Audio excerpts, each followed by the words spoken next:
All right, let's take a look outside now over Campus Martius. And yeah, it's a cold start to the day. You can't see the fog here that we do have in some spots. And Mike, when you have fog and temperatures at or below freezing, it can get really tricky out there. Yeah, it sure can, especially when you have areas near 32. And a few of us are right at 32 degrees, maybe 31 in some spots. The good news is that the fog is getting a little bit better as the morning continues on, but it still is dense enough that it could slow us down.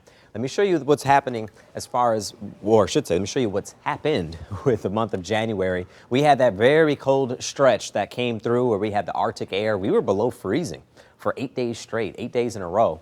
But we picked up some snowfall where we're now 3.5 inches above average, and even our temperatures, despite that Arctic setback in the middle of the month, we're about a degree and a half above average for the finish. Snowfall this season, the report goes all the way back to 1874, almost 20 inches of snow. So we're halfway there, and in a way, we're right on time because we're about halfway done with winter at this point, but we still have a long way to go. And we played catch up. 17 inches of snow fell during the month of January. And now it looks like things are going to settle down as far as snow is concerned, because check out the temperatures over the next 10 days. We're not going to see much snow when you have numbers like this. We're talking about cool temps will be 38 to 39, the 40s, even highs near 50 degrees will be a possibility with some of the latest data that's coming in. So that's something we'll have to monitor.